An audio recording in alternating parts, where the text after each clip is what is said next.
Good morning, dear Facebook family.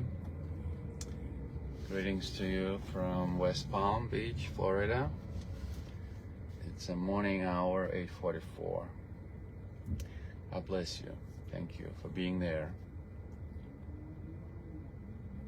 May the Lord bless you and keep you. Make His face, shine upon you and be gracious to you and give you peace. May His grace be upon you. So this morning, just a couple of thoughts. I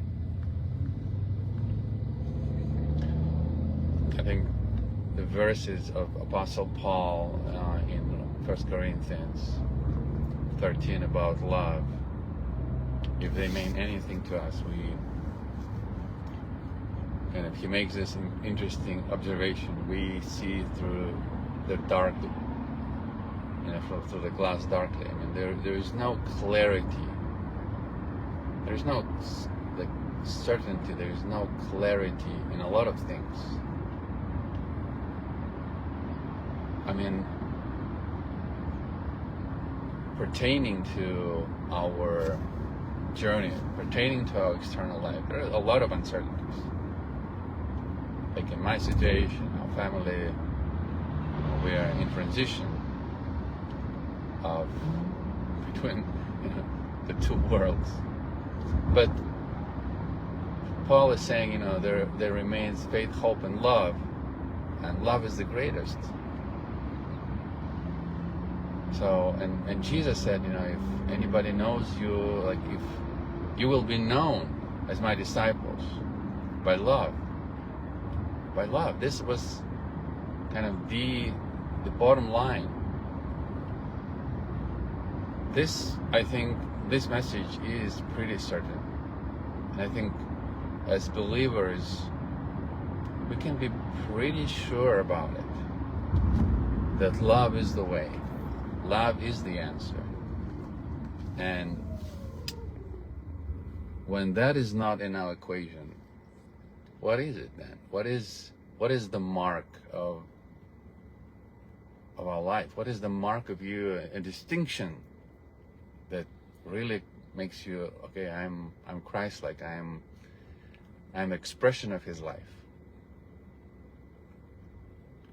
And Paul even said, I'm sure, I'm certain that nothing can separate me from the love of God in Christ Jesus. And he names all those things: the angels, the principalities, the things present, things to come. Nothing in this world can separate from that love. That love is a certain fact. And isn't it amazing that we can wake up to that reality every day, being loved and heard by God. Heard, not hurt, heard by God. But we don't see things clearly. We're not supposed to see clearly everything here on this side of eternity. And that kind of really boggles me when some of us, and sometimes I include myself in that camp, where I'm just thinking that because I have the Bible, the sure word of prophecy, now that, okay, I know what's going on. I know what's happening right in front of my eyes and what happens behind the scenes. Are you kidding me? A lot of us, we are moved by the news and things we see one day and the other thing. And so how can anyone, even a Christian, can say he knows for sure what's going on? I mean, we know for sure, that God's love is certain. We know for sure that Christ is coming back. We know for sure. But as far as what's happening today in our world, the narratives which are being told to us, okay, If somebody is so sure, if you're very, very sure, 100%, okay, let's see, what will come out of this, because I mean I don't see that language in the scriptures where we could be so sure of the things that we see right now in the world. We only can trust, the word of Christ.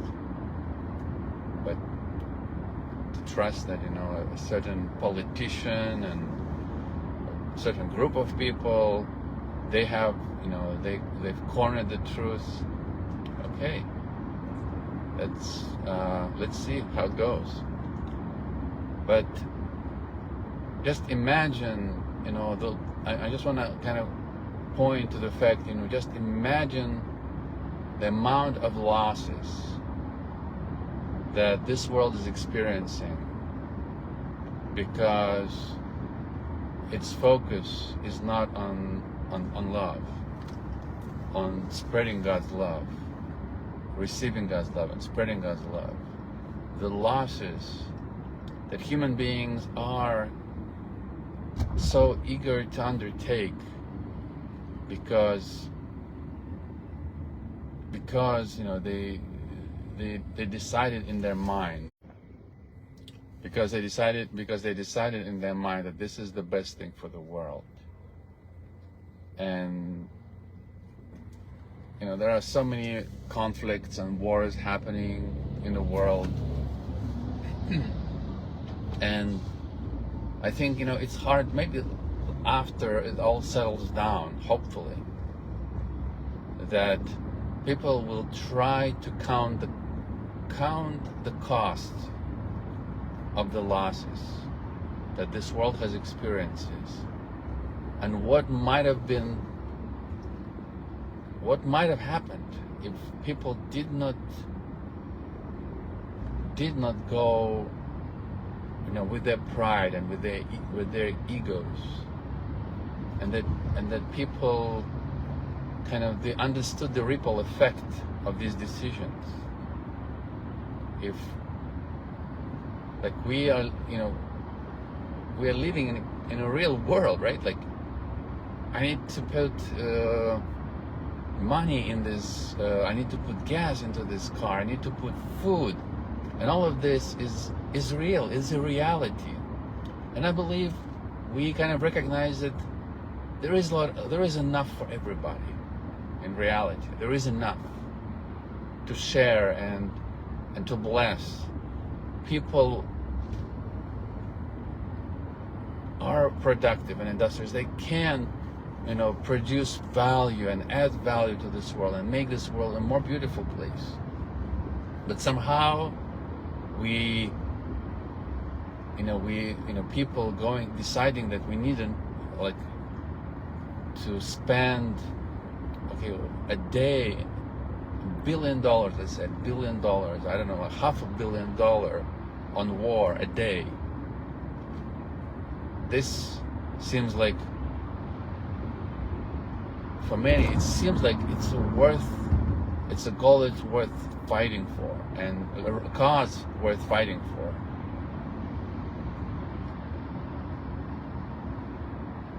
And there certainly will be reasoning behind that. There will be certainly reasoning. There will be somebody believing that it needs to be done for this and that cause.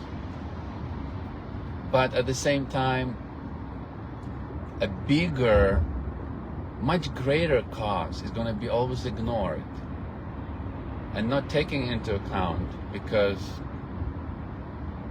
what could $500 million do, let's say, for this community, for that school or kindergarten, or for that clinic? What $500 million? What a difference could it make? All those money spent on conflict, on war. I think, these things are thought through many times by people who don't have any affiliation with God.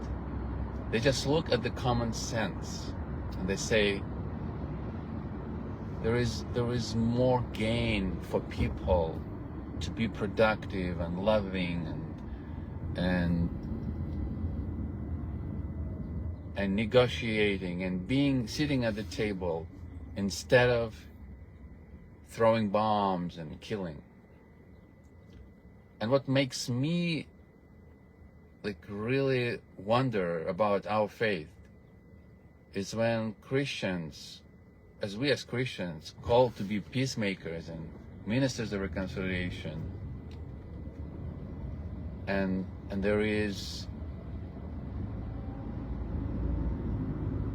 and people are literally promoting and supporting the cause of loss. They're supporting something that is ultimately going to be a loss, for millions of people, for people who are going to be hurt, and for people who are never going to see the benefits.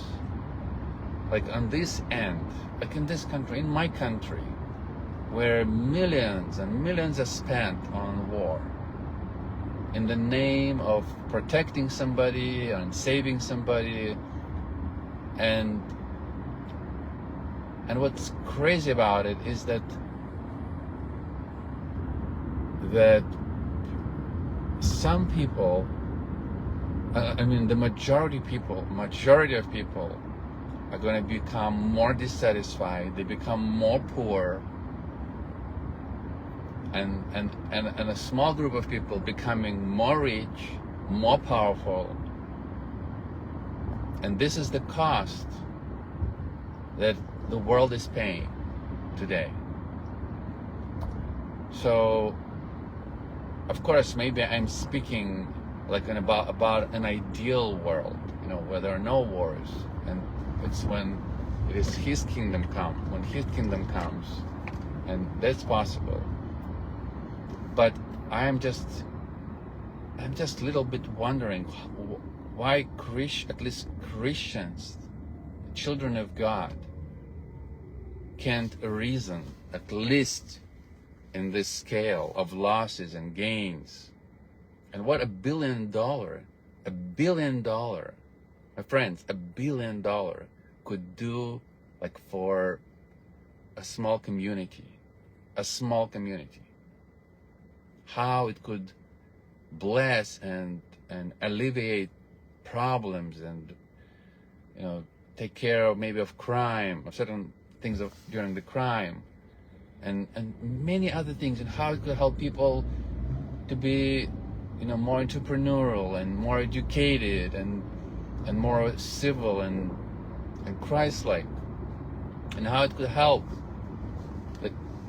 bring the gospel to those who have never heard it. How much, and then you see people making, we're doing GoFunds and things like that to collect pennies sometimes, and it's hard sometimes to get those pennies. And yet a day, $1 billion is spent on something that we know, or in my country, I don't know how many millions of dollars spent per day, knowing that it's an absolute loss. It's completely lost. It's going to be loss, hurt, and pain. That's kind of the end game. So again, the bottom line, Paul said, we don't see things clearly here, but I think clearly we can see that we need to be on the side of love and not on the side of violence.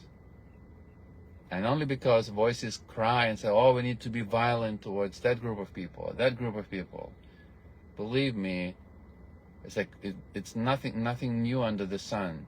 All this creates even more pain and more violence.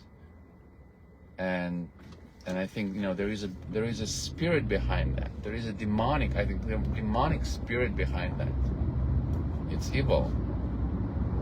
And I just want to call my brothers and sisters, please, you know, let's open the gospel. Let's see the heartbeat of Christ. Because if we don't represent that kind of gospel, like what gospel do we really represent? What gospel? The gospel of war, of conflict, of losses? Help me out. What kind of gospel it is? Just think tonight. God bless you.